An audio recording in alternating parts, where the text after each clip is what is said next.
Hi, everyone. We are on the 4th day of our 6th day talking about establishing a daily practice. And so we are halfway. And I would like to know how you guys are going and what things go really well and what things do not go so well. And if you're all fine, that's also good. But if there are things that, could be explained more or better, I would like to know. So if anyone, yes, Barbara. I don't know if this necessarily pertains to daily practice, but I really found when I do visualization of a deity, I can visualize the deity. Like every evening we do Vajrasattva practice. So I can visualize the deity, but I don't connect with the deity in that picture. I'm sorry. No. I try to understand what you mean with connecting, because visually you connect with the deity. I don't connect with the picture of it. I connect more with when I don't look at a picture, with the presence or the energy of the deity, as opposed to, I can connect with people I've never seen, but I've seen photos of them, human photos of them. Whereas these pictures, and I don't mean this disrespectfully at all, but they seem like caricatures to me. And I don't connect with the picture. So I've kind of stopped looking at them and trying to visualize them. So I don't know if I don't know what that is. So when you focus on the picture, you find it hard to connect with your heart. Is that picture? That is correct. And so what happens when you look at the picture and then you try to remember, then you close your eyes and then you connect with your heart? I connect with the presence of that deity. Yes. The energy of the deity. Yes. And so you visualize you connect with the presence of the deity. And then what if you start working on the presence of the deity, trying to clear that up in the sense that you try to see the deity in the form that was on the picture? Is that what you're advising I should do? I wonder what would happen if you do that. Yeah, I shift to either presence, energy, light, that I connect with more than that picture. I hear that. And when you look at the picture, it is very difficult to connect with the heart because these are different energy centers.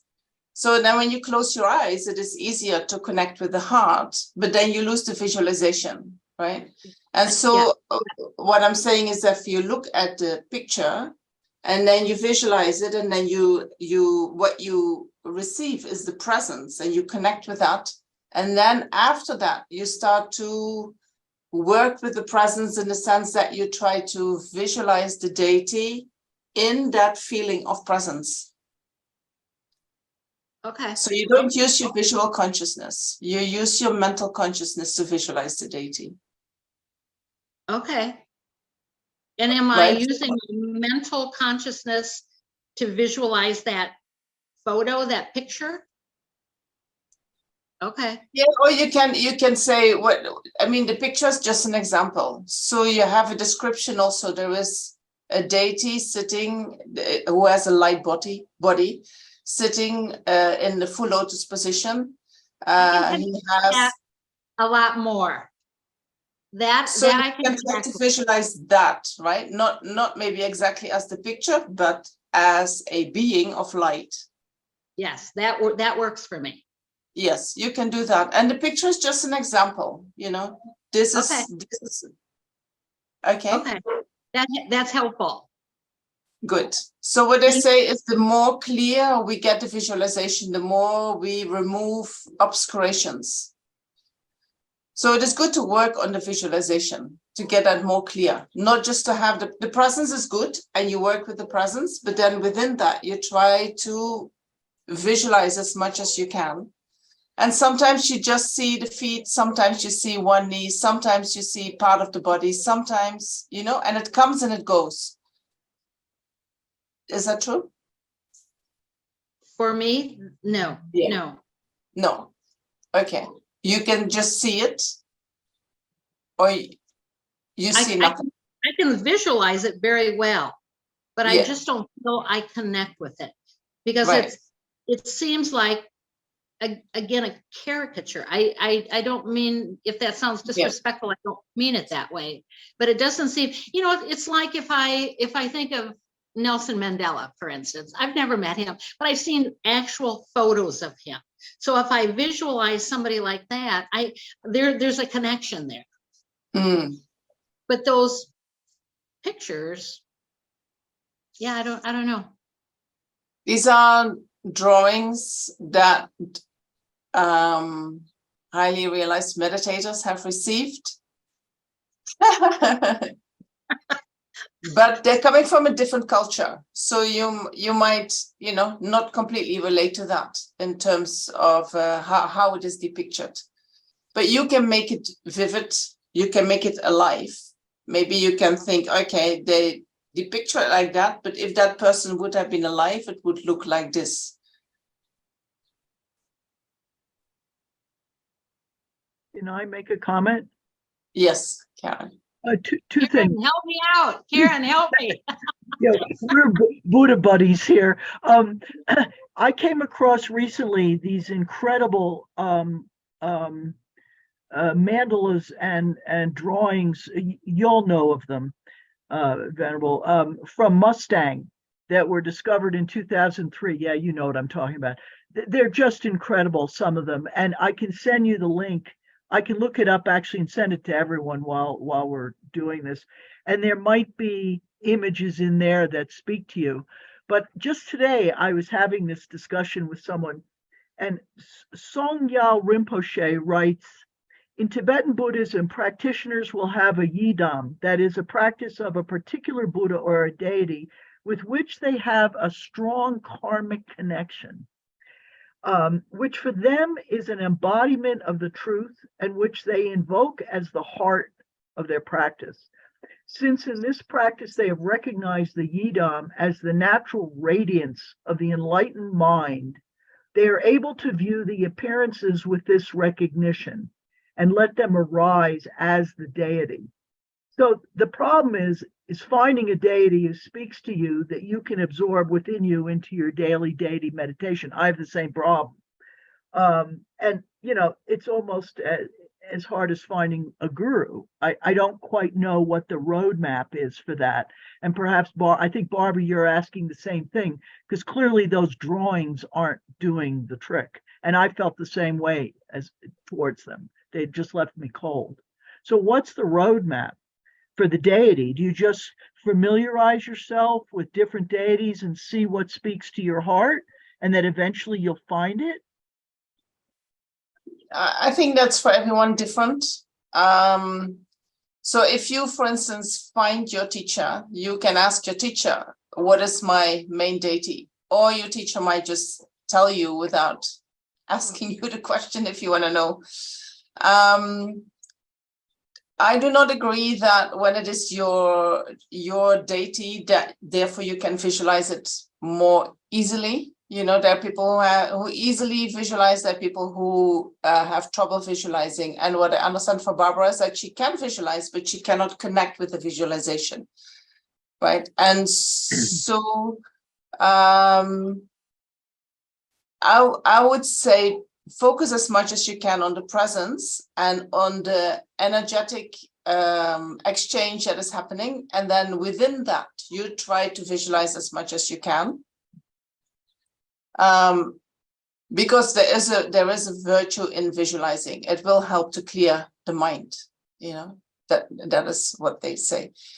So then with the deity, how do you find the deity? So you can be told by your teachers. Some people, they meet Buddhism and they walk straight into an initiation of a deity, then you can say there must be some karmic connection that you meet it in that way. There are other people who search for years and they feel like I don't have any particular feeling. I do not meet any particular teacher, so then maybe that is not the practice for you in this lifetime. Maybe there are other things that speak more to you. So it is hard to say there is a roadmap in terms of realizations, but not so much in what we meet on the path. That is so different for everyone. Everyone in Buddhism, I feel like everyone walks a different path. You cannot say, how do I do that? How do you meet a teacher? I just met a teacher. The teacher met me. It's other people, they search their whole life. Where's my teacher? Where's my teacher?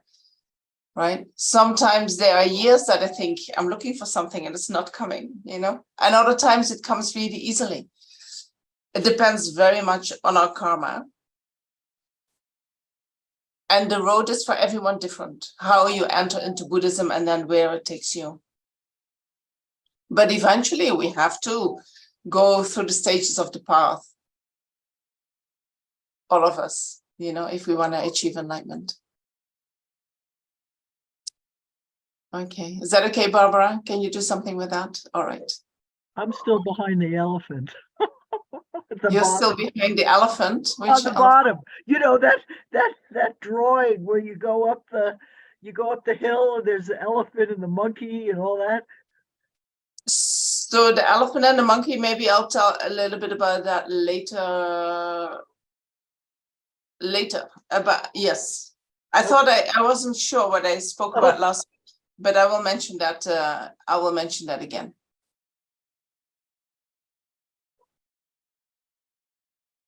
If there are no more questions, Thomas, you are muting yourself.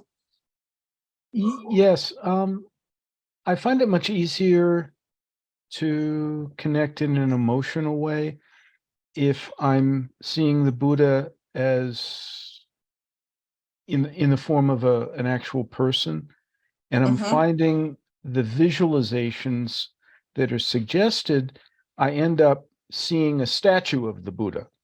Right. Rather than seeing this personality. And I'm wondering how important all of the symbolic elements of the visualization are to the practice, and whether maybe I should spend more time thinking of the Buddha's face, his expression, or if all of these, his mudra and his posture and so on are a critical part of the visualization. Yeah, all of that. So whether you visualize the Buddha as real or as a statue, you can do both. Both are an expression of the Nirmanakaya aspect of the Buddha. So highly realized teachers, when they see a statue, they see actually the Buddha. And at a certain level, when we achieve a certain level on the path of accumulation, we actually can receive teachings from statues. So we can see in that way the statue as a representation of the Buddha, or even as the Buddha. So how it comes to your mind, if it comes naturally to you as a statue and you're comfortable with that, you just keep it as a statue, but you can still receive real blessings from that Buddha, right? And so then when we visualize, it is very difficult, especially in the beginning, to get all the details clear, right? And even to see the whole statue. Maybe we see parts of the statue. Maybe sometimes we work on the face and the face becomes a little bit clear, and then we lose the legs and we think, I can't see how he is sitting. And so then you maybe focus on the legs and you try to make that clear, and then you lose the face again. And so in the beginning, it is like that. And that is fine. It is just one step in the direction of visualizing the Buddha completely with all the details. And so it is good to focus and spend time in visualizing details. And where you lose them later, that is not a problem, but there is some kind of muscle there in your mind of visualizing these details. And so later you will have a memory of that. And on the basis of that memory, you will be able to recall it and then work further on that visualization. Does that make any sense? It does. The whole package of the visualization, all of those elements, that's considered an important part of the visualization.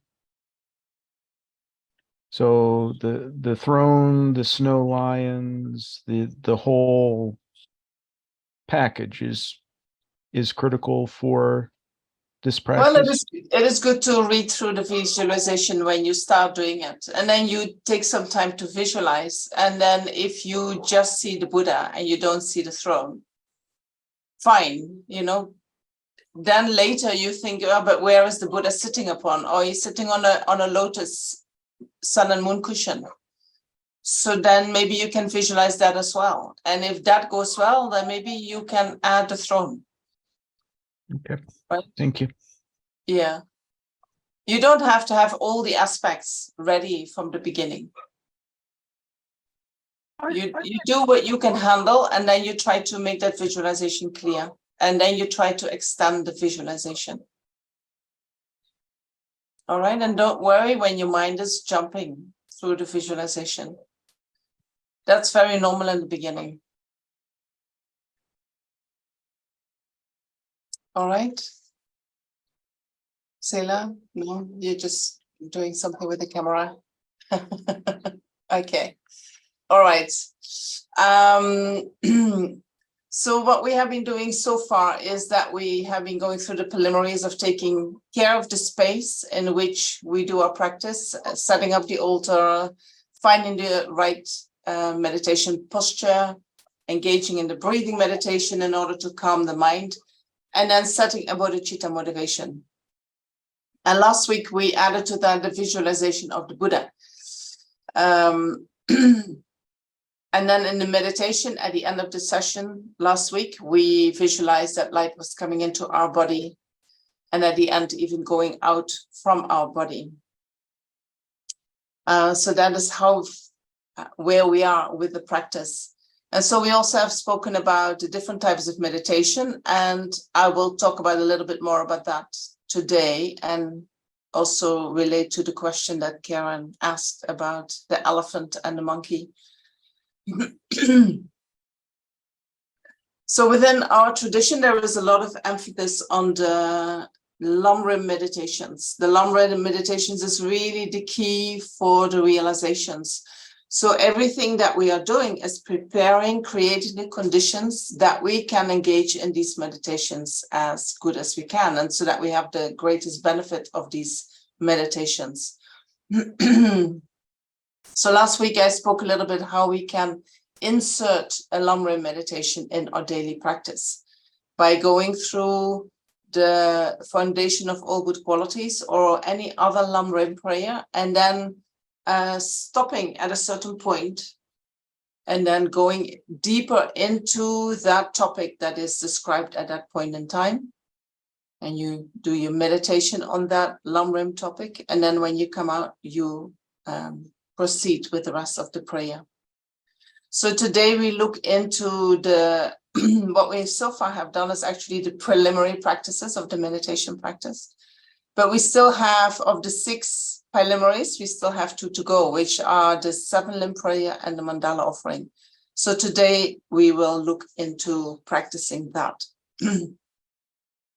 But to start, we start with a good motivation, and I'm going to the bodhicitta. Can I say that all participants can share? Yes. The bodhicitta motivation that we can find in the prayer book on page 20, the daily practice.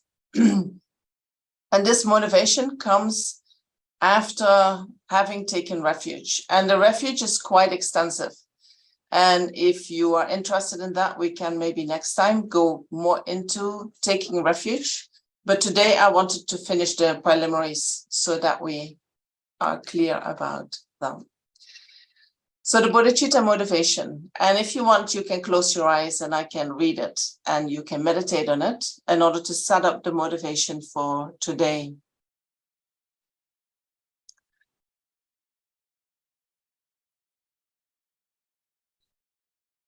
And so the reason why we generate bodhicitta is because we realize that we are all suffering. We are suffering. And we have generated the mind that says, I want to get out of this suffering. And by realizing the three types of suffering, the suffering of suffering, the suffering of change, and the all-pervasive suffering, we realize that the only way to stop the suffering is when we get out of samsara. And so once we have that realization, then we can say, hey, but I'm not the only one. Just as I have been suffering in samsara from beginningless time, so too have all my kind mother sentient beings who are so precious. They are the source of all my past, present, and future happiness, and have been kind to me again and again, numberless times from beginningless time. And so think about the kindness of others and how all our happiness depends upon the kindness of others. And how all the conditions that we have today comes from the kindness of others.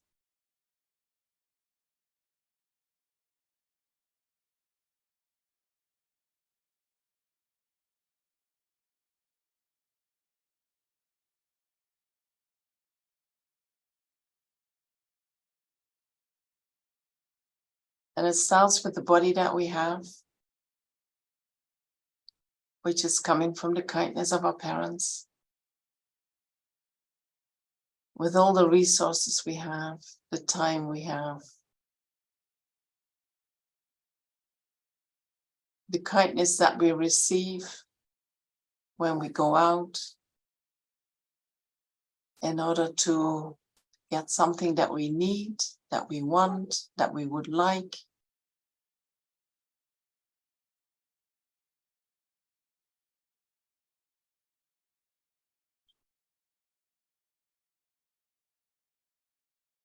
There is hardly anything that we produce ourselves. If we look into our life, what is all there in terms of material wealth, in terms of having food every day on the table?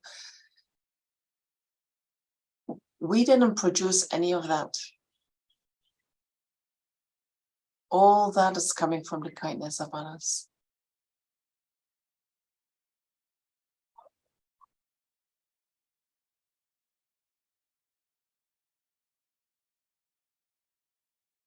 And so because all mother sentient beings have been kind to me again and again, I have the responsibility to liberate all the numberless kind mother sentient beings from the unimaginable oceans of samsaric suffering and its causes.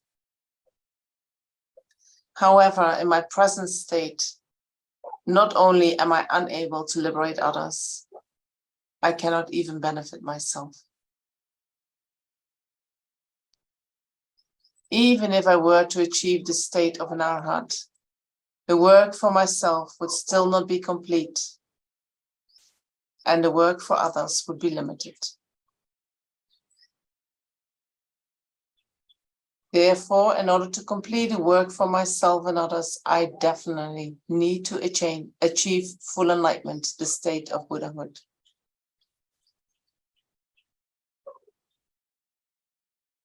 If I achieve this sublime state of Buddhahood, I will have ceased all the numberless mistakes and completed all qualities. And I will then be able to work effortlessly for all the kind mother transmigratory beings, equaling the extent of space.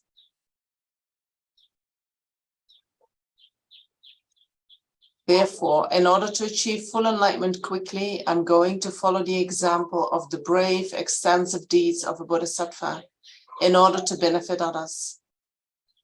In particular, I'm going to meditate on the stages of the path to enlightenment.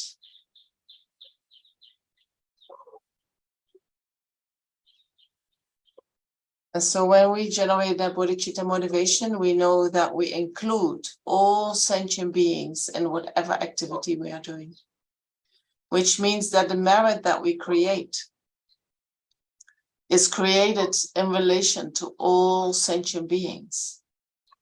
Right? So the amount of merit that we create multiplies by the number of sentient beings.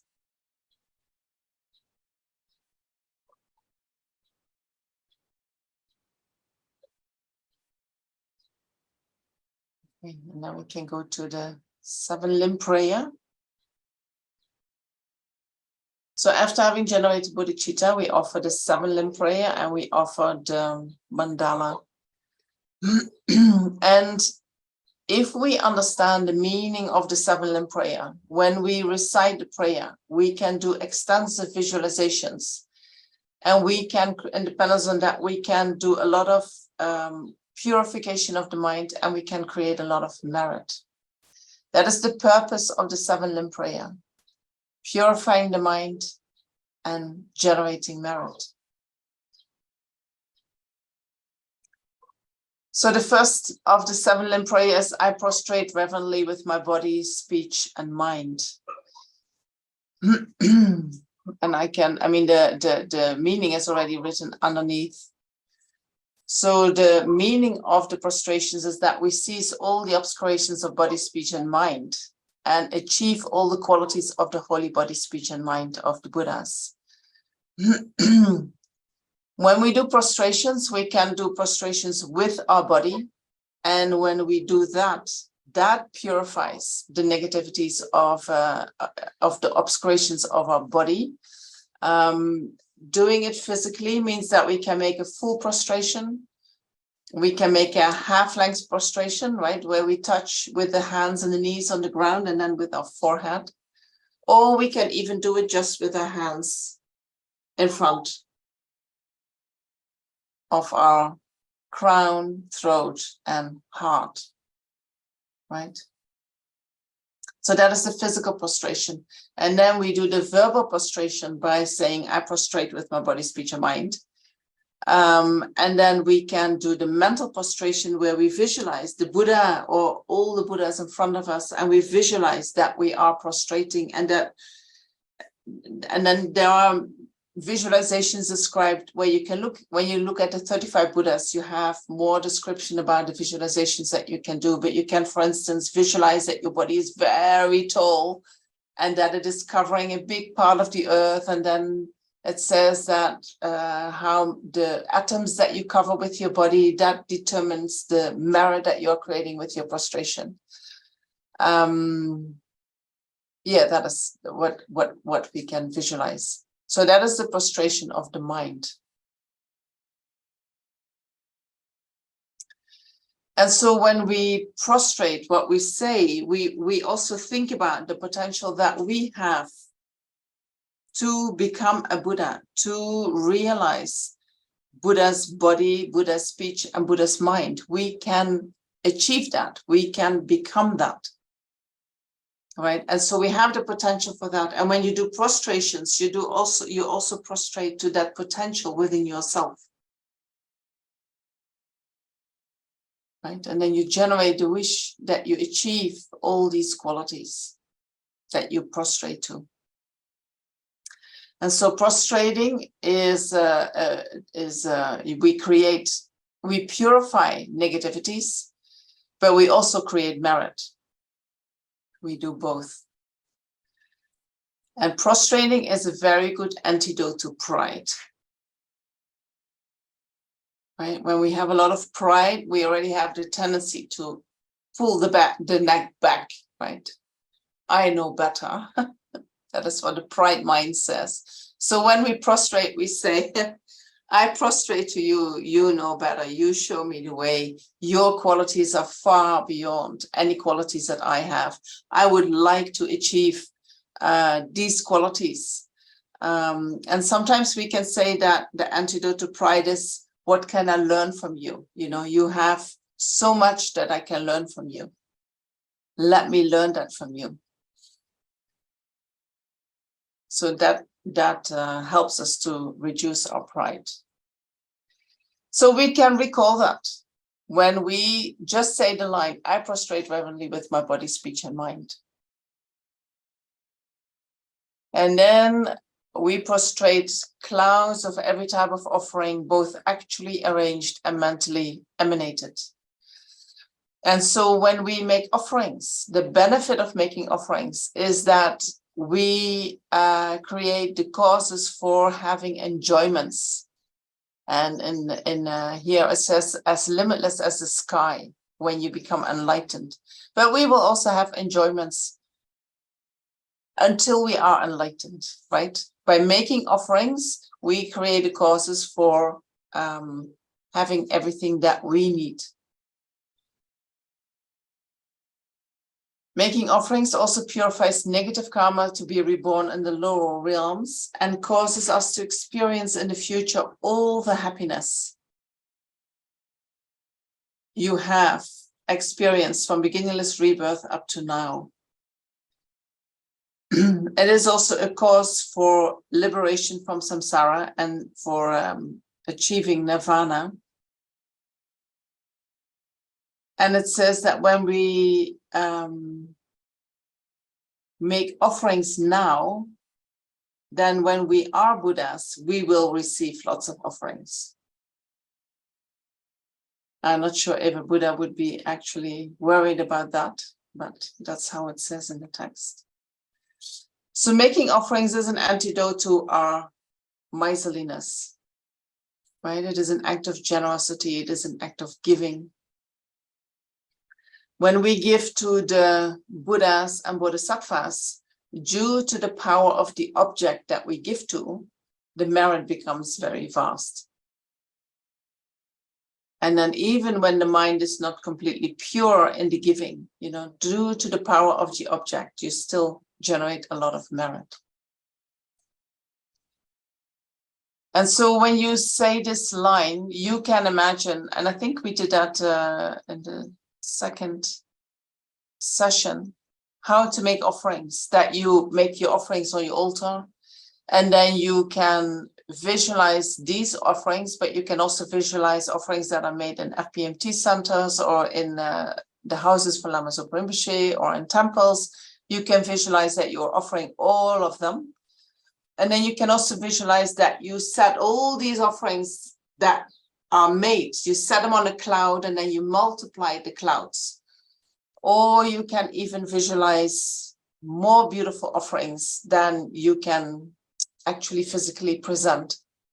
And then you visualize that you offer that to all the Buddhas. So some are actually arranged and then many are mentally emanated. And so with making offerings, we create huge amounts of merit. And when we offer, we also visualize that Shakyamuni Buddha is extremely pleased with the offering. Right? That is important, that we visualize that he receives them and that he is happy with them. Because that is what we want. We want to please the mind of the Buddhas.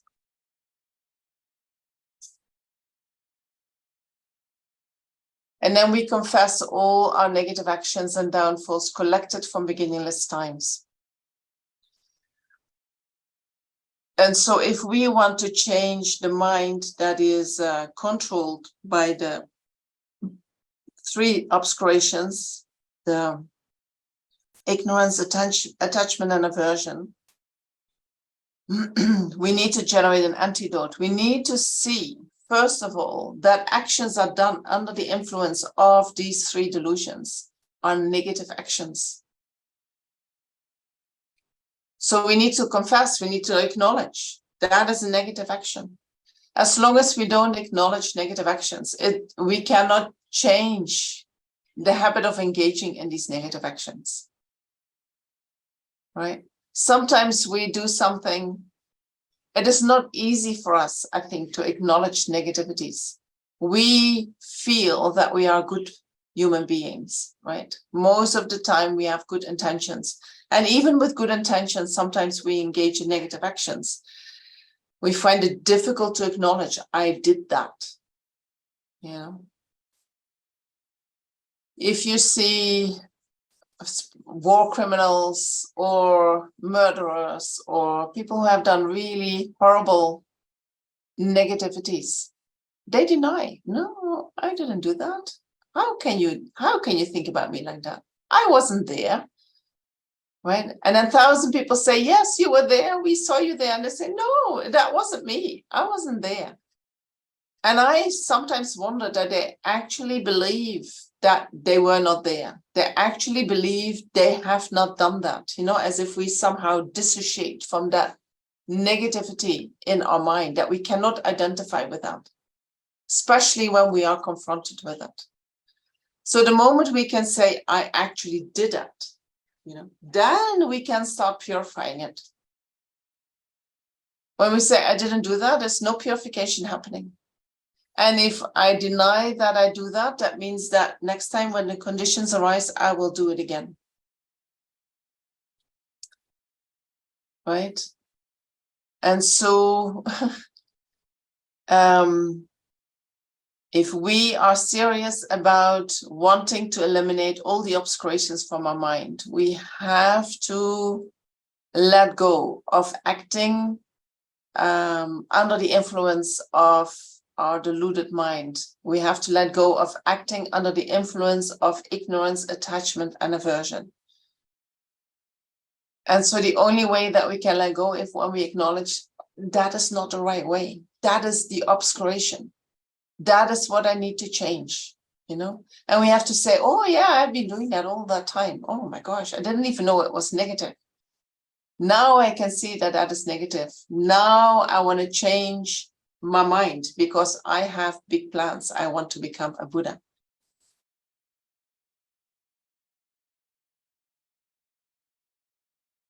Okay.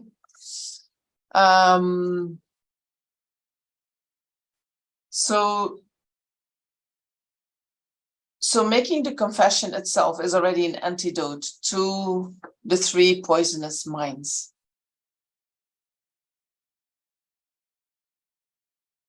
So when we go through the 7 limbs, you know, we counteract all our delusions.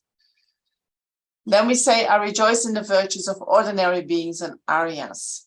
Aryas are beings who have directly realized emptiness.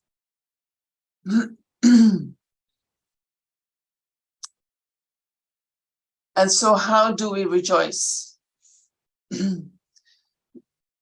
We rejoice in the merit of the 3 times. We rejoice in our own merit that we have created in the 3 times. So we can say, I rejoice in the merit that I created in the past. I rejoice in the merit that I created in the present moment.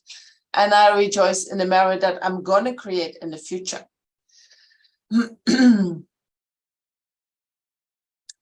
We can rejoice in the goodness of ourselves, in the efforts that we are making in order to purify the mind, in order to develop more positive qualities, in order to become a better person, a more wise person, a more compassionate person. And when we think about all the efforts that we are making and that we have made in the past and that we are going to make in the future, we can think, oh, wow, how wonderful, how amazing that I'm doing that. Wow, engaging in virtue is not easy, you know, because there is this lazy mind that says, oh no, not today. Oh no, not yet. I'll do it later today. You know, we procrastinate. We have so many distractions by engaging in daily activities. Practicing Dharma is hard, right? Practicing virtue is hard. We need to counteract a mind that we have been habituated to for countless eons. The habituation is so deep, so strong. So when we start to rejoice, when we can see the efforts that we do in order to make the mind more virtuous and less negative, we should say, wow, amazing, amazing. And after rejoicing in our own merit, then we're going to rejoice in the merit of everyone around us, which is all the holy beings and all the ordinary beings. So we can think of all the Buddhas and Bodhisattvas that have been living in the past, present, and future, which we might not be able to see with our eyes, but we know that they exist. We can think about our teachers that might be Bodhisattvas, might be Buddhas, that we know exist, that we can see to exist, and we can think about all their virtuous actions. And I don't know if you ever have been to the FPMT website and looked at the how was it called? All the projects from Lama Zopa Rinpoche, where the projects that he has set up for his students, so that when they give some money towards these projects, they will create huge amount of merit. That's the purpose of the project. But if you start going through the projects, it is amazing how many opportunities for making merits are there, and how many merits Lama Zopa must make by having set up these projects and contributing to these projects again and again and again. You know, one very simple, not very simple, one of the projects is that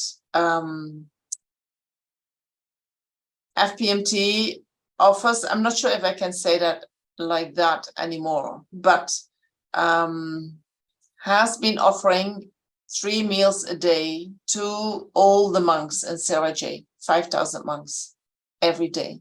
And so that started when Lama Ösel, he was ordained, and he was entering into the monastery. Yes, and then it is like a habit that whoever takes care of Lama Ösel offers for that day lunch to all the monks.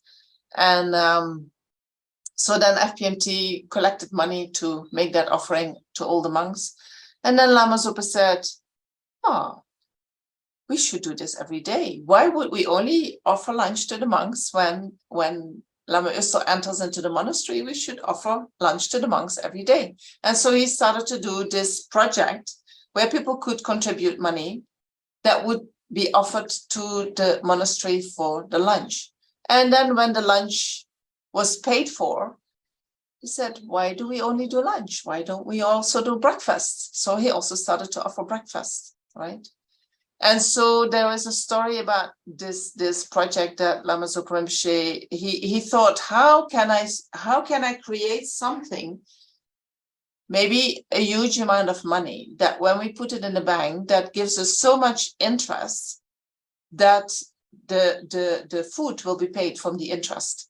And so then, as long as there was monks in the monastery, there will be food for the monks. So that was his, I mean, can you imagine Lama Zopa's mind? It's incredible, no? And then he was visiting Taiwan, and he was going to go there to a nunnery, and the abbess of that monastery, or that nunnery, had a dream the day before Lama Zopa arrived. And the dream was that the next day a bodhisattva would knock on her door, and she should give him whatever he asked for. And so the next day, Lama Zopa, he went to that nunnery and he knocked on the door, and the abbess said, I know that you are a great bodhisattva. How can I help you? And Lama Zopa said, give me $1 million.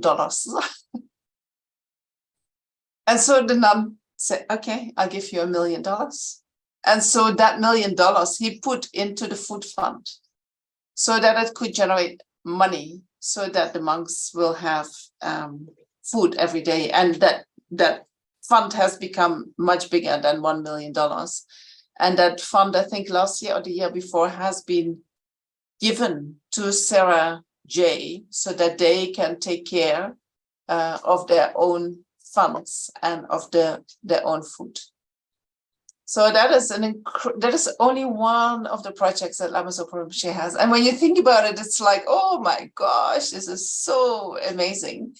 And so when you rejoice in that, it says that we create half of the merit of that, right? So when we rejoice in the good fortune of someone who has more capacity than we have, we receive half of the merit. When we rejoice in the virtue of someone who is of lesser capacity than us, we create double the merit. And when we rejoice in the merit of someone who is of equal capacity to us, we create similar merit than that person. So according to Lama Tsongkhapa, rejoicing is really the fast track of generating merit, right? And having your collection complete very, very quickly. And so you recall all the good, all the virtuous actions of our teachers, of holy beings, and also of our fellow students, you know, everyone, and even the people in the street. When you see acts of kindness, that is the creation of merit. You rejoice. And every time we rejoice, we counteract our jealousy. Jealousy is a very nasty emotion, disturbing emotion, right? Jealousy is a combination of attachment and anger at the same time. It is, we see something good and we become jealous and we start talking bad about it, or we want to have it, or, you know, it is a very unpleasant mind to be with. Rejoicing in the good fortune of others, very, very powerful mind. Then the next one says, please remain until the end of samsara. So that is a request to the guru for having a long life.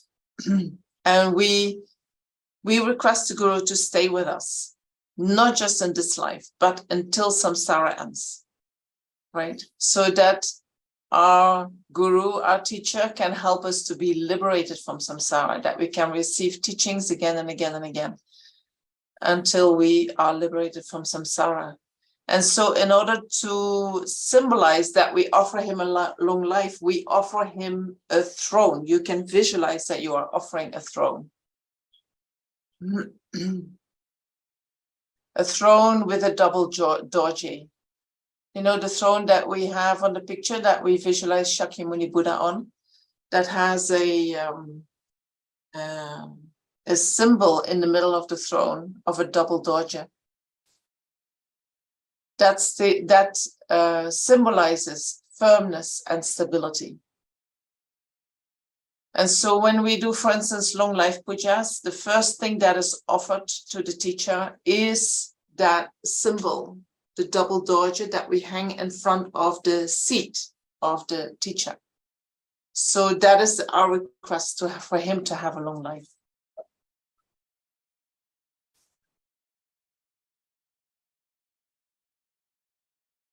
And the next one is, we request to turn the wheel of Dharma for transmigratory beings.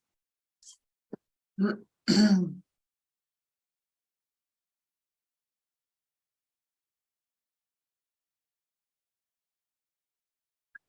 so when we request the Guru or Shakyamuni Buddha to teach, then we purify our negative karma of having abandoned the Dharma.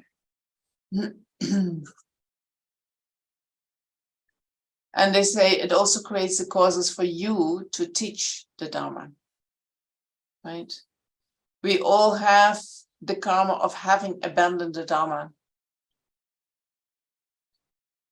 right? There have been lifetimes that we could not appreciate the Dharma. And we said, no, this is not for me. This is, there are Dharma teachings that we maybe find too difficult, and then we say, oh no, I don't really believe in that, right? That can be a way of abandoning the Dharma. And then the last one is, we dedicate our own and others' virtue to the great enlightenment.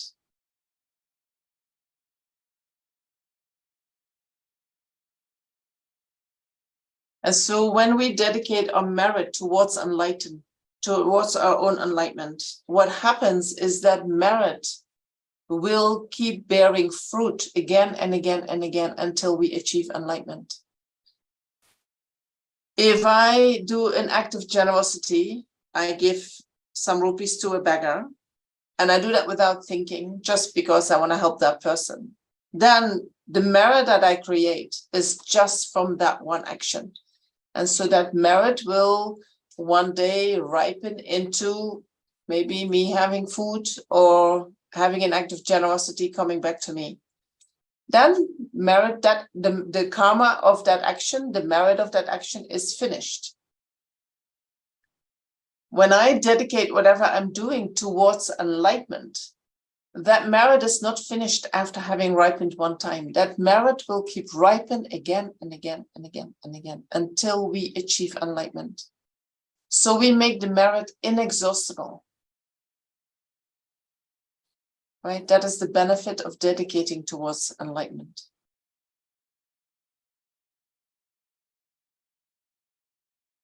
So then there is something else that we can do with the dedication, which is we can seal our dedication with emptiness. And if you have heard Lama Zopa Rinpoche dedicating, then he always has some verses where he dedicates with the realization of emptiness, that whatever we are doing, we ourselves are empty of inherent existence. The action that we are doing is empty of inherent existence, and the result of that action is empty of inherent existence. And also the recipient of our action is empty of inherent existence.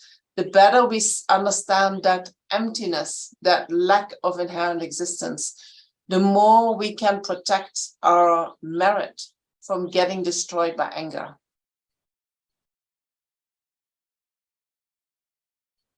So dedication has two functions: dedication towards enlightenment and sealing it with merit. Dedicating towards enlightenment makes the merit inexhaustible. Sealing it with emptiness protects the merit from being destroyed by anger.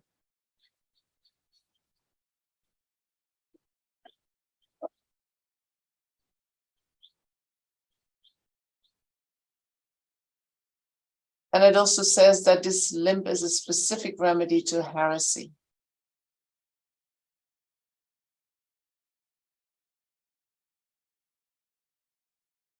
All right, are there any questions on the 7-limb prayer?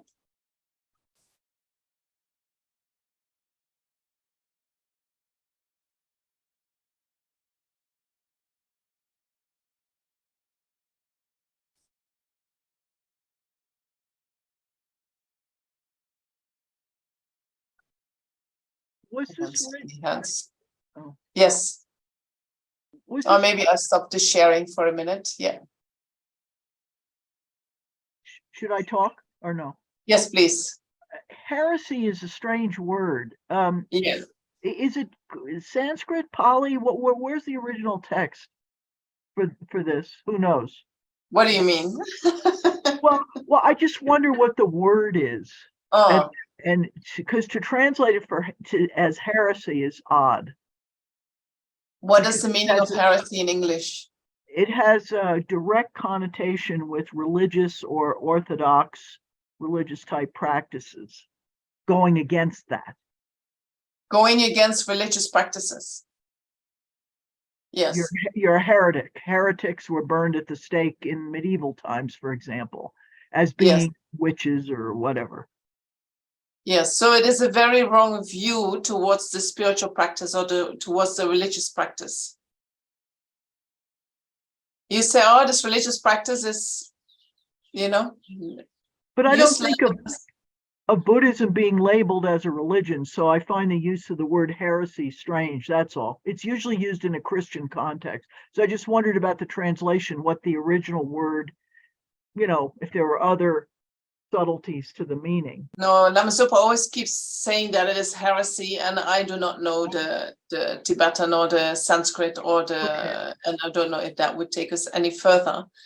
There is a lot of talk about, what does this exactly mean? But if you and we can say Buddhism is not really a religion, which is true, right? Buddhism is actually what is beyond religion. But we can use religious practice in order to, we can use it as a religious practice. There are aspects of religious practice within Buddhism that we can use to create merit and to eliminate negativities. If you approach Buddhism, there are many approaches, right? You can see it as a religion, you can see it as a philosophy, you can see it as a way of life. and you can use it in that way in life. But if you want to really develop the mind, purifying all the negativities, generating all the realizations, part of your practice is going to be a religious practice, you know, what we call religious practice. Okay. For instance, yeah. For instance, we do Guru Puja twice a month, right? Sok Puja. Normally that happens in the centers twice a month.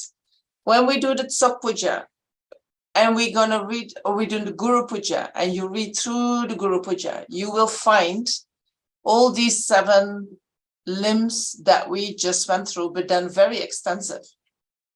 So for the prostrations, you have, for instance, 6 or 7 verses. For the making offerings, you also have 6 or 7 verses. Then you do the confession. I have to think how we do the confession.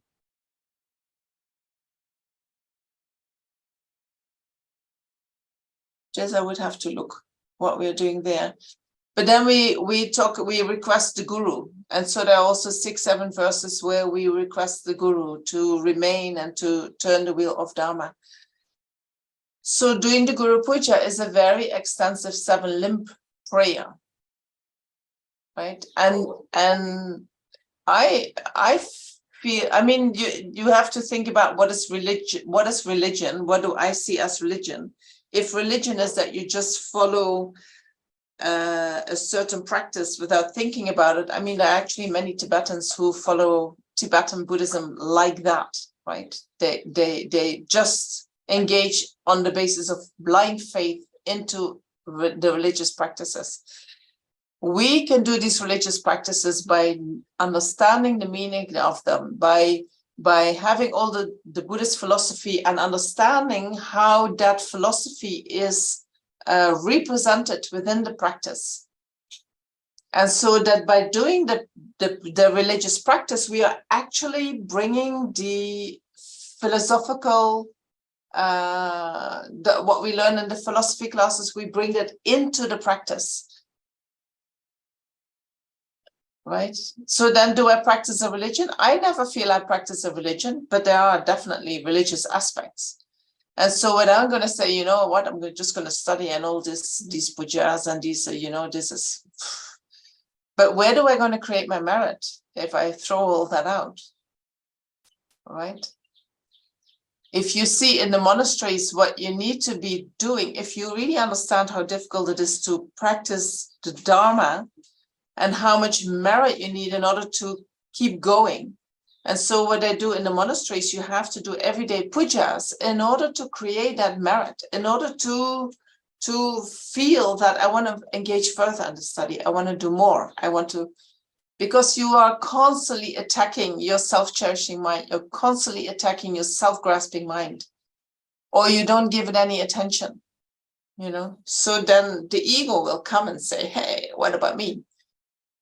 Right? And in order to calm that down, you have to have your merit. And just with the study, you don't get that. You at a certain point you give up. At a certain point you feel like it's too much, or it is too intellectual, or it is too something. The more I So I understand, think, sorry, yeah. I was just going to say, the more I understand about the demands of monastic life, the more impressed I am. It's really quite a formidable path. It is, you have no space for yourself. You know, it's like the whole day is devoted to the study and the practice. You cannot think about yourself. You just have to give it up and go for it. Yeah, it's very, you need to have a lot of renunciation, you know, to really live in the monastery. Let me have a look at the time. So I quickly want to do the mandala offering, and then go through the request, and then we go to the breakout rooms. Unless you, yeah, let's do that. Let's finish this. The mandala offering. Yes. Can I ask a quick question while Yes, we're on Barbara. this? Could you talk a little bit about dedicating others' merits? That Yes. I'm a little bit fuzzy about. I mean, I understand dedicating my merit that I have accumulated, but I don't know why it seems, I don't know, it's sticky for me to be dedicating other people's merits. Can you just talk a little bit about that? Well, you can, for instance, think about we also present other people's offerings, right? We also use offerings that other people have made in order to offer ourselves mentally. So you're okay with that?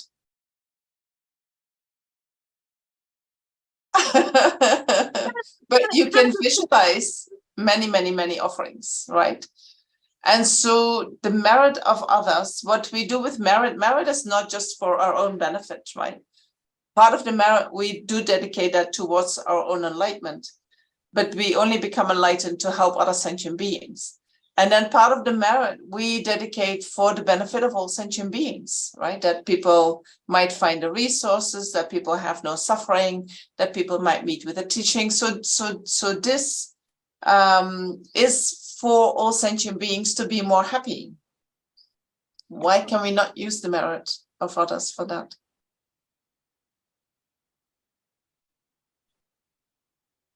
I think it just gives some power to your dedication.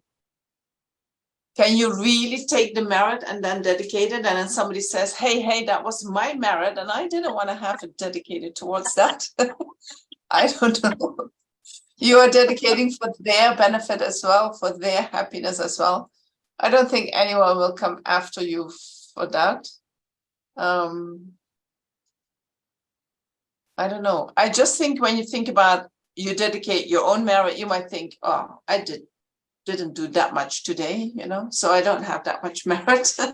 What can I dedicate? Oh, I won't dedicate at all. It's not worth it.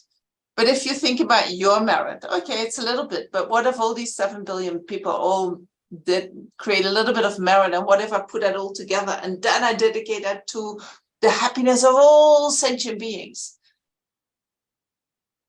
That makes sense. That I like. That makes sense to me.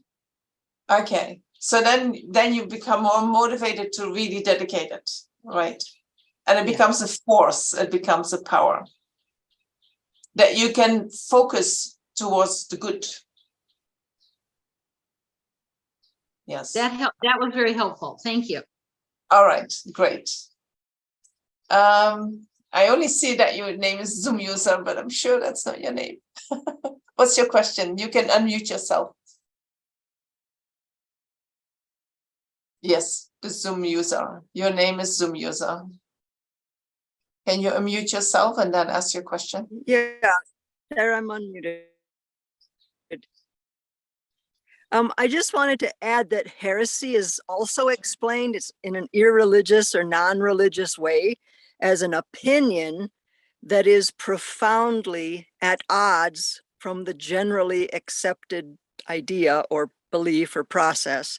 So if it's an opinion of someone entering the Sangha or studying and we're practicing like us, and the generally accepted opinion or the generally accepted practice or belief is what is coming down from the Buddha and all the Arya Sangha, then it's kind of clear that where our level is and where the Aryas and the Buddha level is, at least in my mind. That makes all the sense, that my doubt or my questioning and my ego process to say, well, I can't handle that idea, that is heresy on my part. It's my opinion, but my opinion is not very educated. Yes, I understood heresy as a very wrong view, something that goes completely against the doctrine and the teachings of the Buddha. Yeah. But I'm not 100% sure, For me, it's I'm not a native English, so it is a weird word for me. But I hear that for the English-speaking people, it's also a weird word. All right. Can we go to the mandala offering? Yeah, you all know how to do the mandala offering. I don't know if I can show it with my hands, but you know how to do it. So you put your little fingers, you cross them. Then you cross your fourth finger, your ring finger. Then you cross the two middle fingers.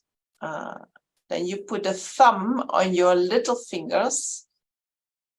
No, that's it, no? And then you put your index finger around your middle finger.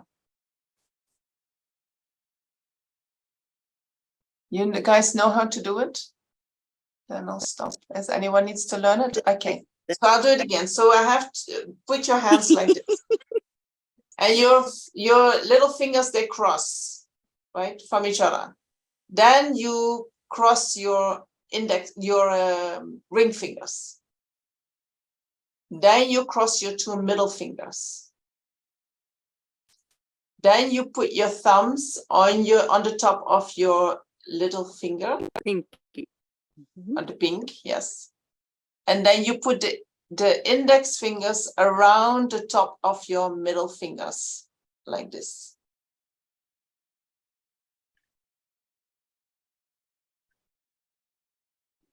All right. And so when we do the mandala offering, this is how you hold your hand. And then you say, this ground anointed with perfume, strewn with flowers, adorned with Mount Meru, 4 continents, the sun and the moon. I imagine this as a Buddha field and offer it. May all living beings enjoy this pure land.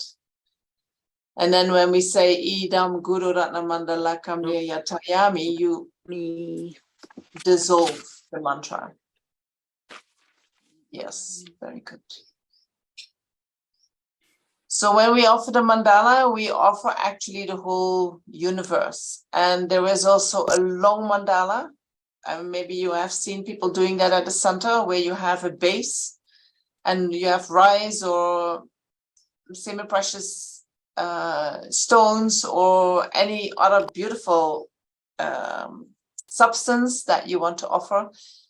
And you have 3 or 4 rings that you can put, and so you offer the rice and you turn your hand in a certain way, and then you put on the first ring and you fill the ring. And while you're filling the ring, you are reciting the mandala, the long mandala, where you set up the 4 continents and then the mountains and then all the creatures who are living there.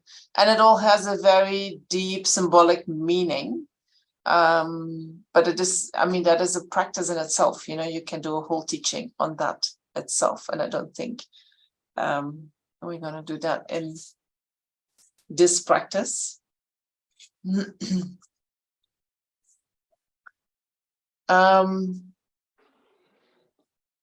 everyone, yeah, and I think if you feel like, oh, I still don't know how to do it, you know, when you go to the center, do it together with other people. Ask them how to show it again. Once you have felt it, you remember. You will not lose that. Oh, What's that? Somebody is saying, oh. oh, pardon. What is that, Coco? Kodo. I'm sorry.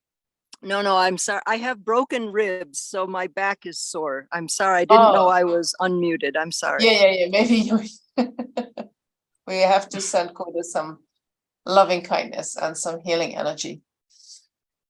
So after the short mandala, while you actually still have your hands in the posture, you can say the prayer that comes underneath. Due to the merits of offering this mandala to Guru Shakyamuni Buddha, may I, my family members, and all sentient beings be able to meet, practice, and actualize the teachings of the victorious one, Losang Drakpa, who lived an eminent life endowed with pure morality, a brave heart, and doing the Bodhisattva's extensive deeds, and the yoga of the 2 stages, the supreme transcendental wisdom of non-dual bliss and emptiness.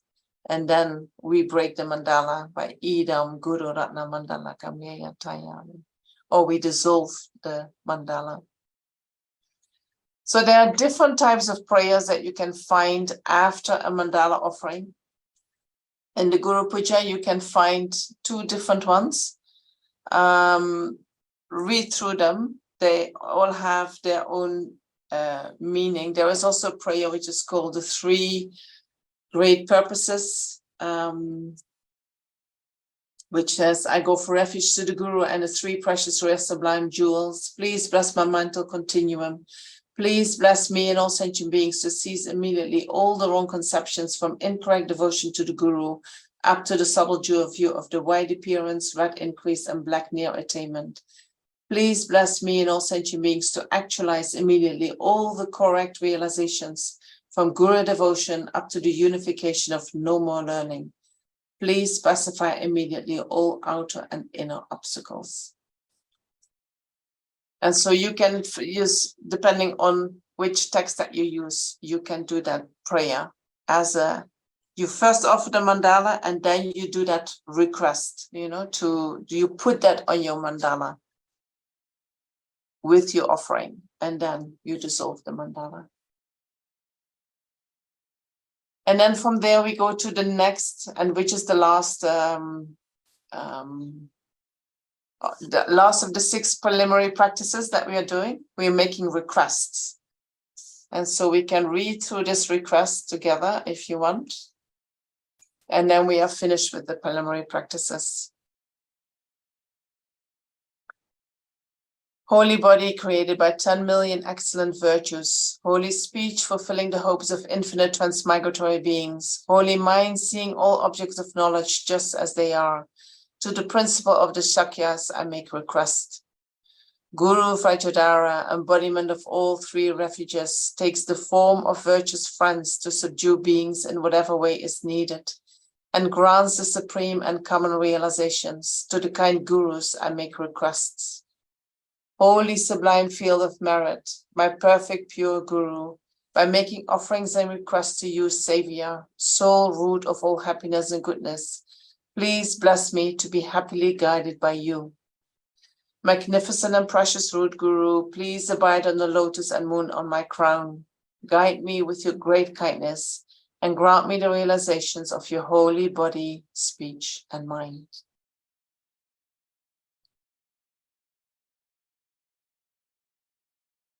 And so in order for the refuge or the merit field or Shakyamuni Buddha or the Guru, whoever you have visualized, to work with us, we need to ask. When you don't ask, you will not receive, right? It is not that they are not giving from their side. They are giving all the time from their side. But for us to be open to receive what they're giving, we need to make the request that is opening our own mind. Right? It is not to make them give us something. It is to open our mind to be able to receive what they are already giving. All right. So when you do the practice and the practice is long, what you can do is you can spend time with a certain part of the practice one day, and then the rest of the practice you go through it a little bit more quick, or maybe you take some little shortcuts, and then the next day you take the next part of the practice where you put more time in it to do it more extensively, and then you do the rest in a shorter form. And so when you spend more time in a particular part of the practice, you get more connection with that part of the practice. So you can feel it more in your heart.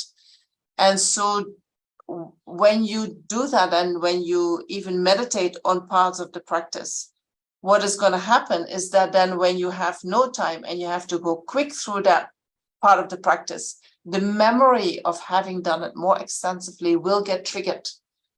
And so then even when you go quickly through it, you can still have a very deep feeling coming with that, based on having done the practice really intensely at moments that you did have the time to do it. All right. So don't just read through it and then that's it, because nothing is going to live in your heart.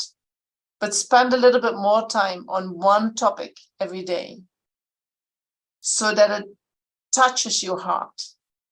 You have to keep going until it touches your heart. And then once that has happened, then you can go quicker. Then the memory of the touching the heart will be triggered when you do it.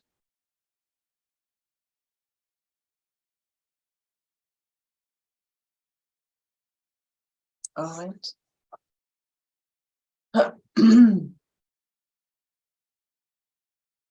So we have gone through all the 6 preliminary practices, and I don't know who of you has done let me stop this screen sharing. Who of you has done the module on refuge, taking refuge? I'm thinking you have done it, Kodo. You also, Barbara. Karen hasn't done it. Would it be useful? Michael has done it. I'm thinking if I should go into that next week. What do you think? Good. Michael says yes. Yes. Even if you have done it, you're still happy to hear it again. That's great. So we can do that. And in Lhundrup class, we're at the place of refuge. We're at day 37, 38, 39. It's beautiful. Fantastic. Yeah. Fantastic. And so then the last week, I want to go more into the Lhundrup meditations and the 3 scopes and the meditations that belong to the 3 scopes and how you build up your Lhundrup meditation. Now, I'm not sure if I have time. I don't have time to do that today. I will do that next time again. Karen, can you hold on till next time when I say a little bit more about the elephant? Yeah. Okay. Because I would like you to do a little bit in the breakout rooms so that you have a little bit of a talking activity together.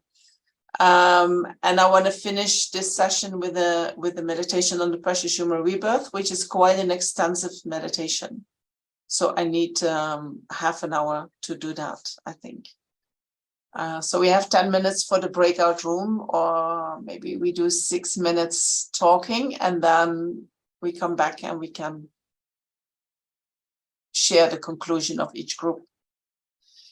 So the question that I have for you is, how does meditation become a cause for enlightenment?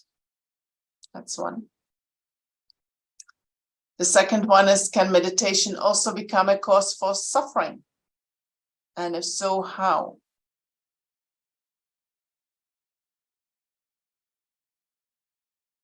Right? And then we can think about, do we need both analytical and concentration meditation to become enlightened? If yes, why? And if not, why not? But if this question is too much, then we can leave it till next time, or till when we talk about the question that Karen had. So maybe focus on the first 2 questions. Do we need meditation? Or how does meditation become a cause for enlightenment? And can meditation also become a cause for suffering? Is that okay? 5 minutes in the breakout room, and then we come back, and then we have a few minutes to share. Venerable, can I say something? Yes, you can say something. Is everyone back? Yes, everyone is back. Yes.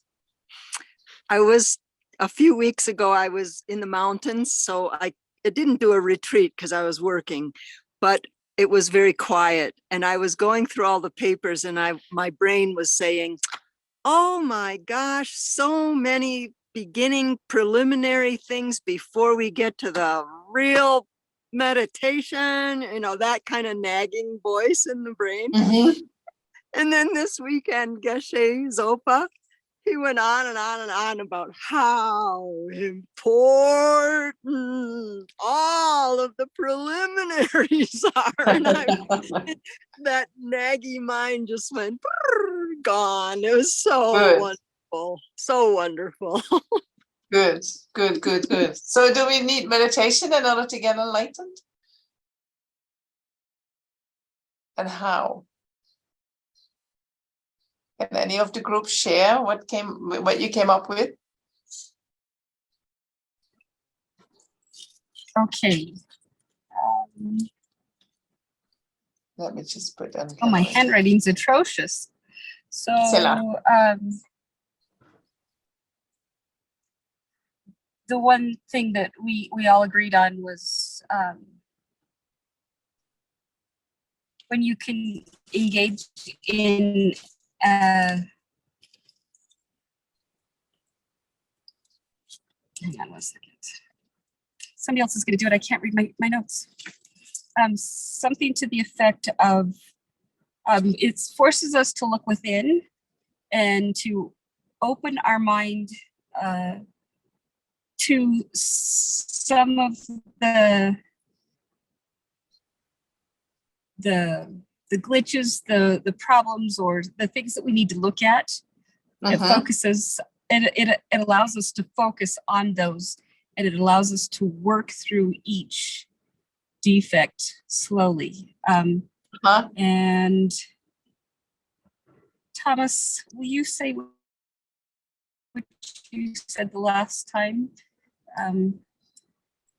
Well, I was reminded of the readings that you recommended to us last week from Pabonka Rinpoche, and how the exercise of analytical meditation helps you to take an understanding of the teachings from a listening level to a more experiential level.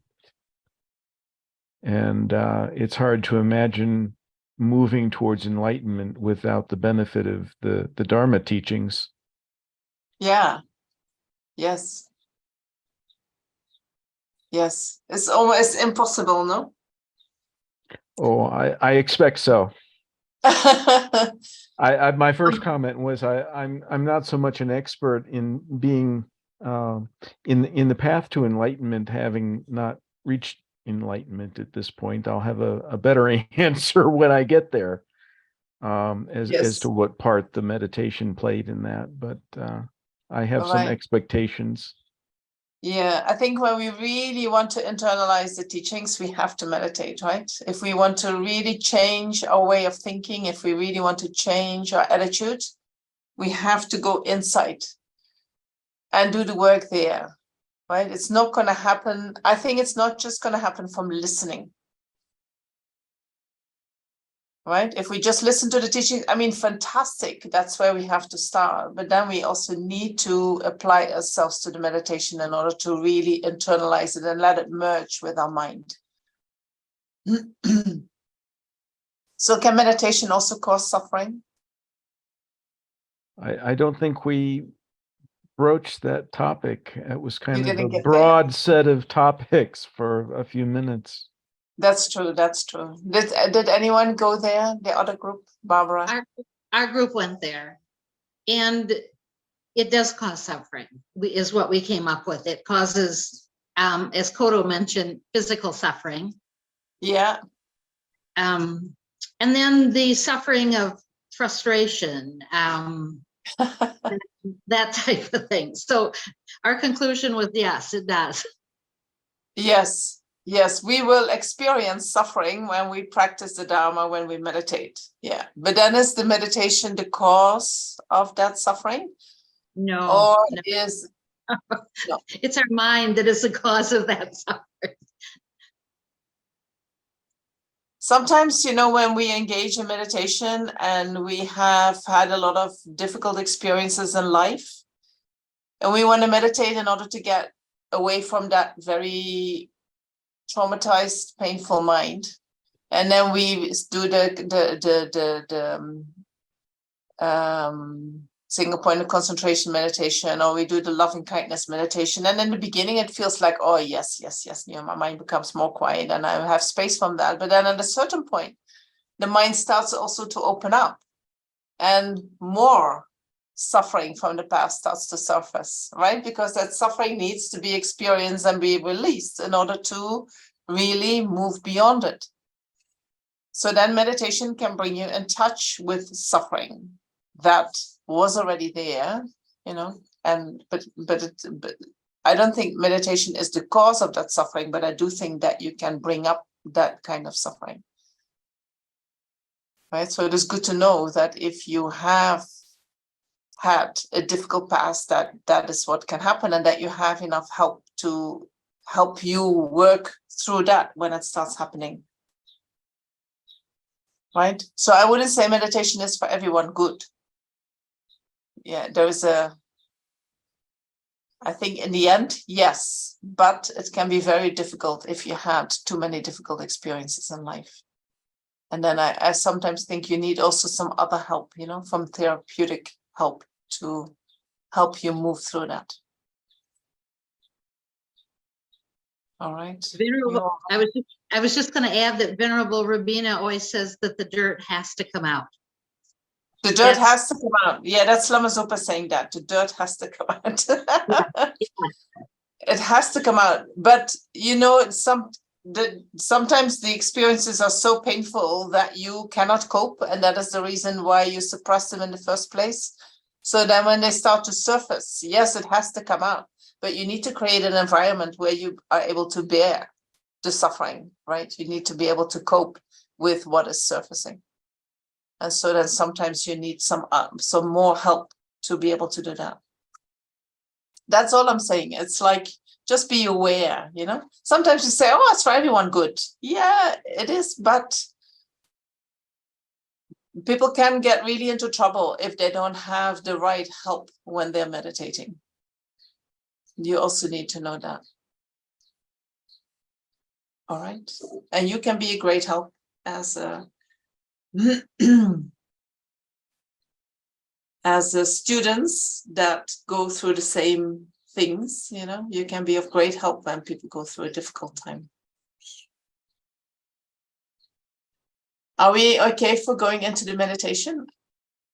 Yeah, I didn't get to looking for more homework for you. But what you can do is if you go to the readings, there is several readings where on each meditation, and each meditation is giving the emphasis on something else. So there is a Shakyamuni Buddha practice with 7 limb prayer, or there's a Shakyamuni practice with another of the practices highlighted. So you can go through these practices and see what the difference is and see what works for you. Okay.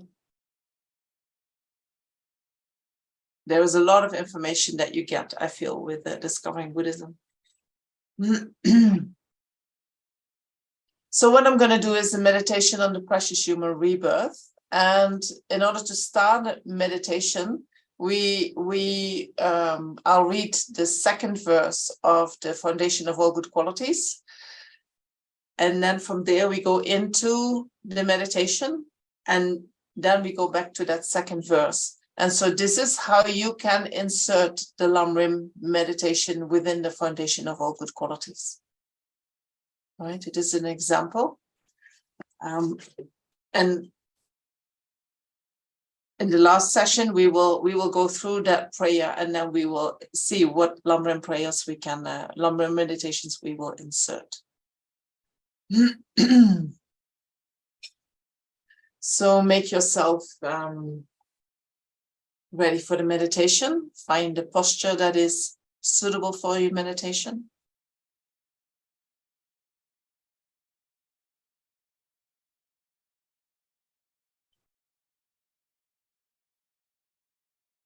And that means whatever works for you. You need to sit comfortably for 20-25 minutes without getting into pain.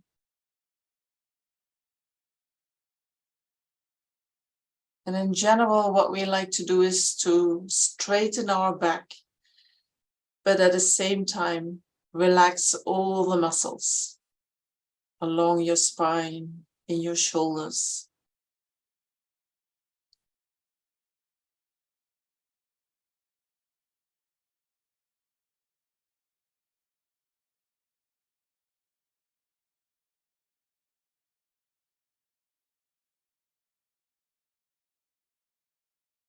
Let your mind settle down.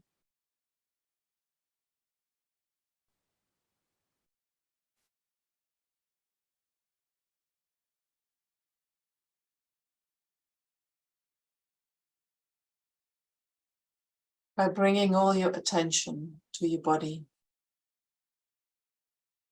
to your breath,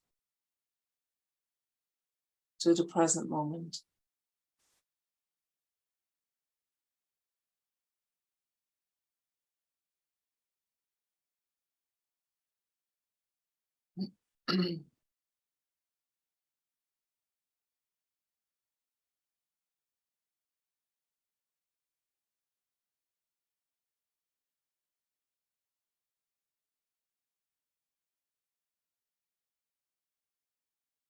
And I'll read a second verse of the Foundation of All Good Qualities, which is understanding that the precious freedom of this rebirth is found only once, is greatly meaningful and is difficult to find again. Please bless me to generate the mind that unceasingly, day and night, takes its essence.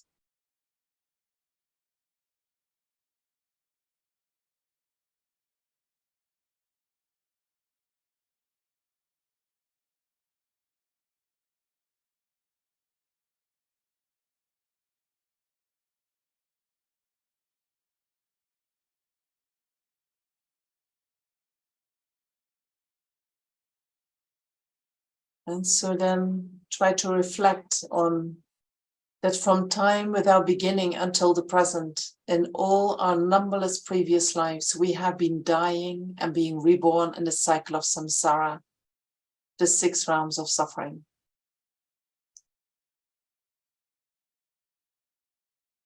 We have been in all of the realms many, many, many times.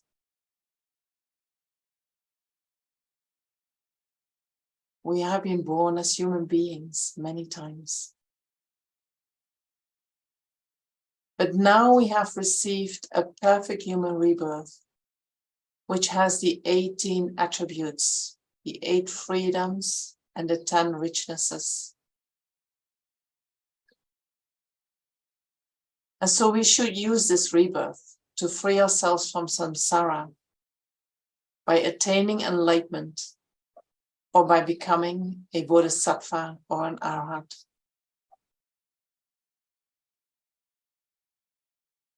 At least we should be fully confident that we can avoid a lower rebirth.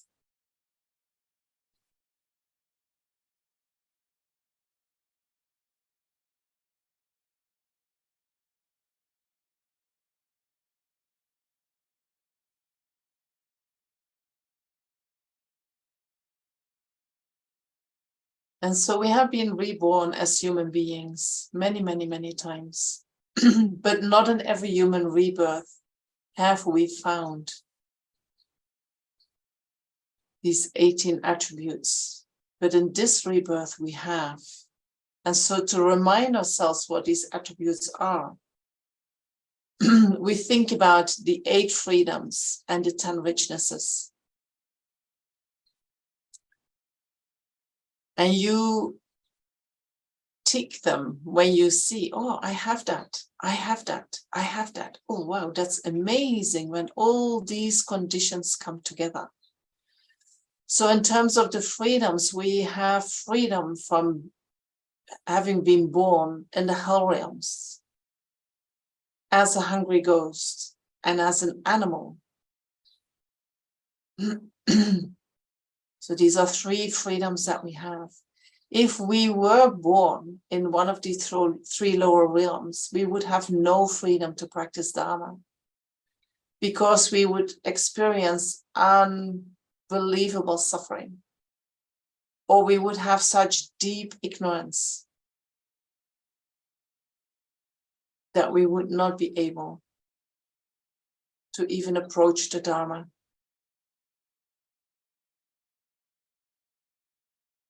So we have freedom from that. How wonderful.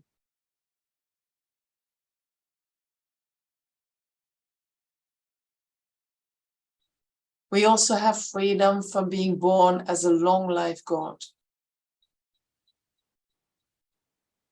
If we were born in the realm of a long life God, we also would have no freedom to practice Dharma, because we were constantly distracted by objects of the six senses.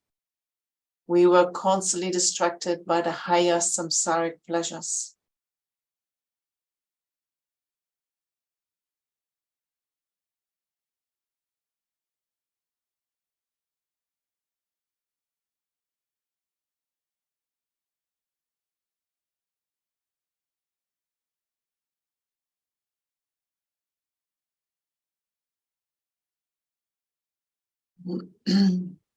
And being born as a human, we have the freedom from being a barbarian in an irreligious country, as it says. And what we think with that is that a barbarian is someone who lives completely in accordance with their instincts, who have not met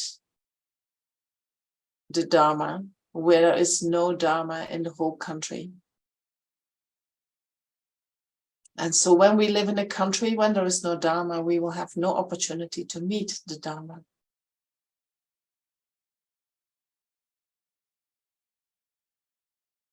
We have freedom from that.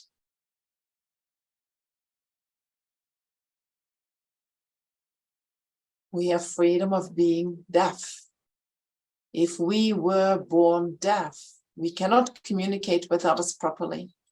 But even more important, we cannot hear the teachings.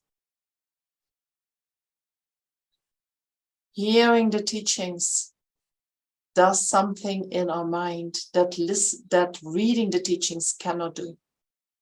This passing on the teachings from person to person, from guru to student. And then the student becomes the guru and passes the teachings on. That lineage is so important. In order to receive that, we need to be able to hear. And so we need to be free from being deaf.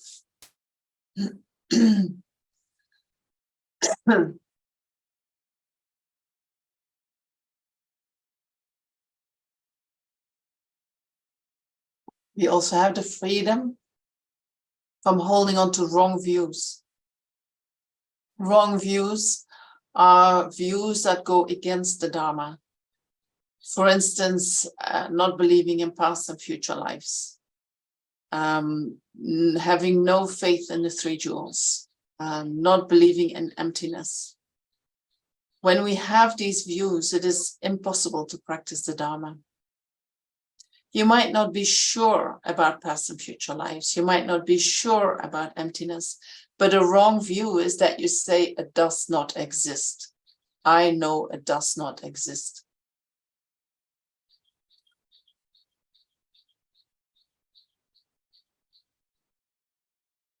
So we have freedom from that, in which we can rejoice. And we also have a freedom from being born during a time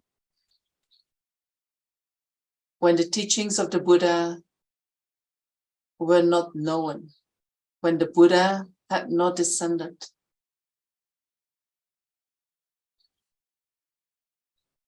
If we were born in a period without the Buddha or his teachings, there would be no freedom to practice Dharma, because we would not be able to find it.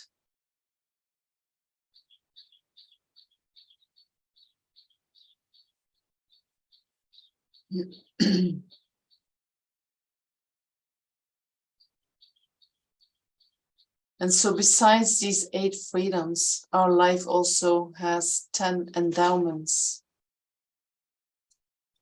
These are the chances that we have received that give us the opportunity to practice the Dharma perfectly.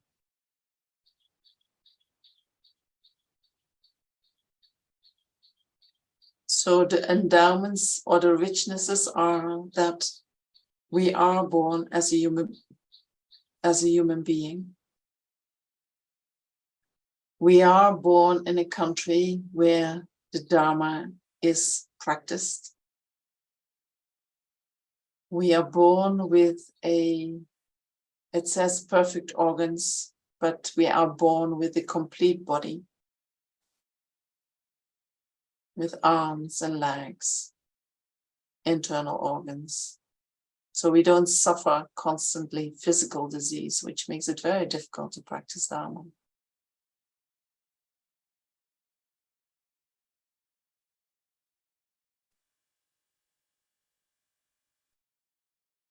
We have been able to avoid creating the 5 extreme negative actions, such as killing my father, killing my mother, killing an arhat, wounding a Buddha, or causing disharmony within the Sangha.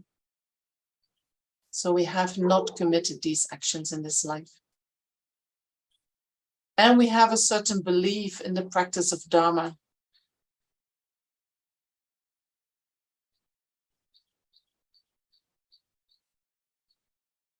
And we are born in a period that the teachings are still there.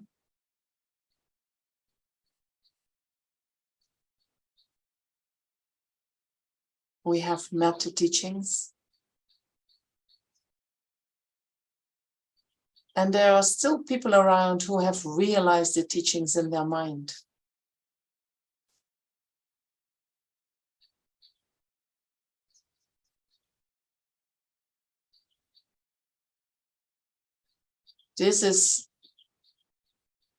We can be very grateful that these beings are still around. You know, at a certain point in time, there will not be any people around anymore who have realizations of the teachings. Maybe there are people walking around in robes, but they won't be able to realize the teachings in the mind. But they're still here at the moment. So how lucky we are. And then we receive kindness and compassion of others when we practice the Dharma. You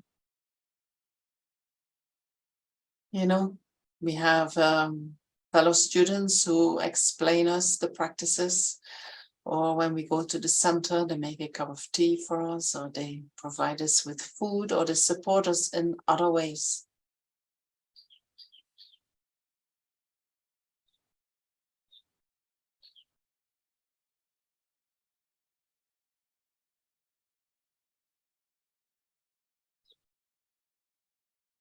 Even having a good employer who gives you work, who pays you well enough so that you can take time to practice and you can buy whatever is needed to practice.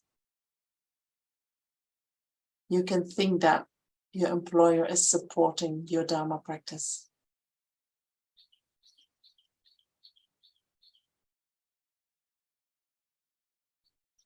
And so to have a human rebirth with these 18 attributes is not easy to find. It's actually very difficult to find because it is very difficult to create the causes that bring this result.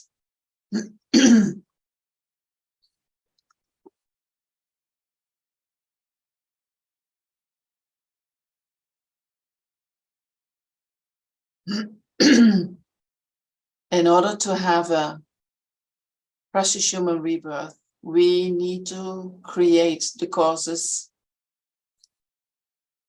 And for this, we need to practice ethics and generosity.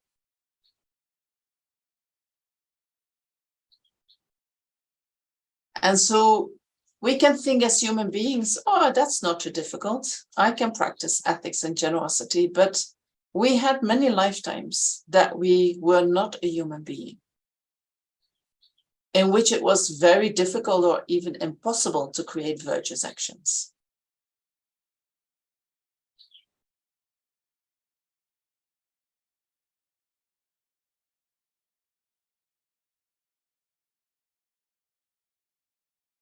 And then while a human being, there can be many obstacles in practicing these actions. Right? First of all, in order to practice generosity and ethics, we need to have some sensitivity for suffering.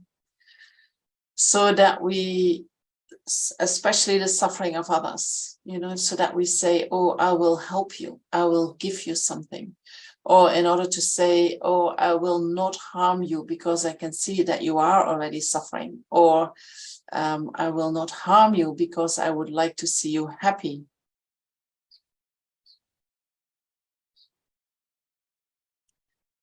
We also need some kind of faith that practicing ethics and generosity is gonna help us, you know, so maybe some faith in the law of cause and effect could be very helpful.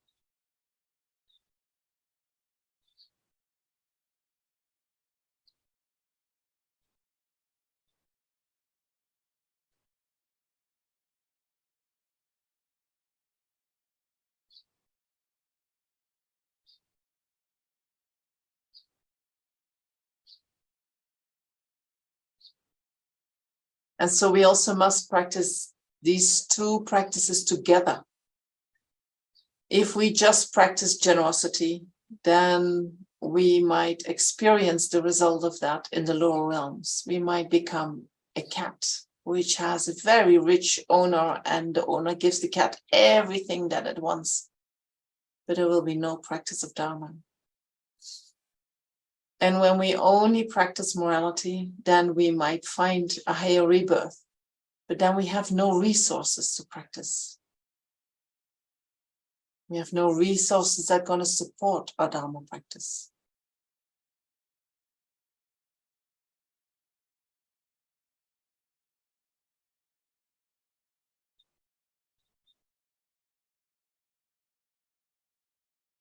So think about all these causes and conditions which have come together in this life.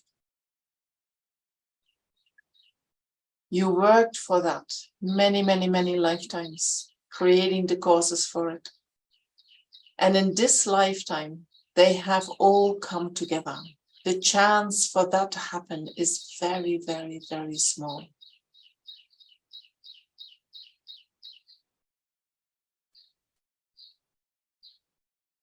And so this is not just a one in a lifetime opportunity, it is one in the countless lifetimes opportunities. And wasting that opportunity is many, many, many times worse than losing universes full of precious jewels. Because you spent numberless lives trying to gain this precious human rebirth. So the virtues that you needed in order to have this human rebirth, if you don't use it for practicing Dharma, that merit is finished after this life.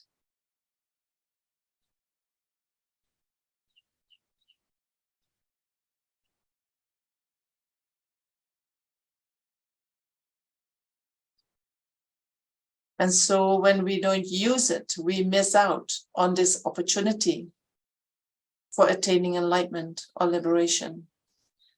And we're even missing out on the opportunity for creating the causes for better future lives in which we could achieve realizations and attain enlightenment.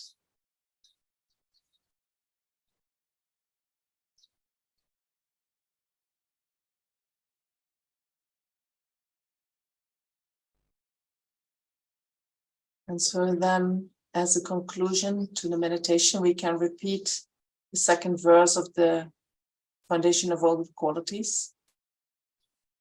And now you reflect again on that, understanding that the precious freedom of this rebirth is found only once, is greatly meaningful, and is difficult to find again. Please bless me to generate a mind that unceasingly, day and night, takes its essence. And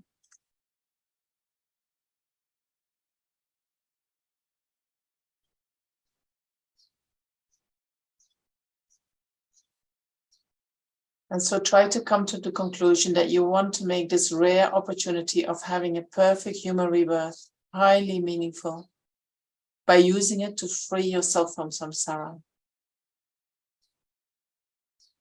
And then may this become a cause for all sentient beings to have peace and happiness.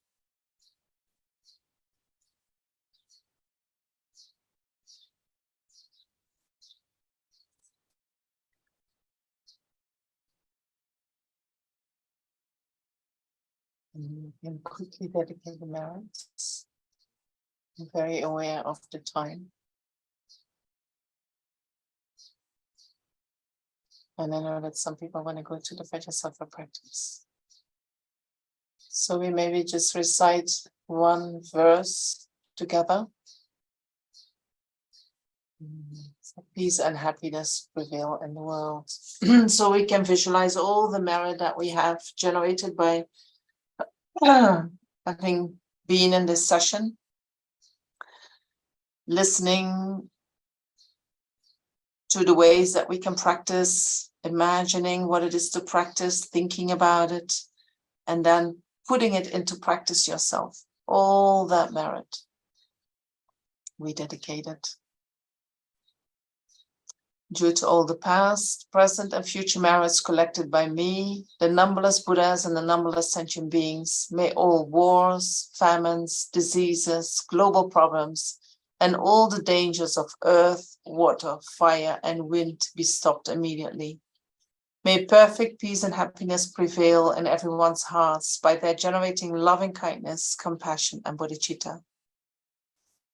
May the Buddha Dharma, from where sentient beings receive peace and happiness, last a long time and spread in all the directions. May all sentient beings meet the Buddha Dharma and achieve enlightenment as quickly as possible.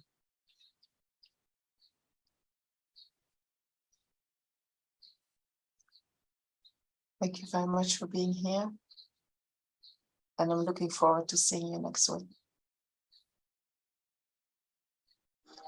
Thank you so Thank you. much, Venerable Jamyang. Thank you.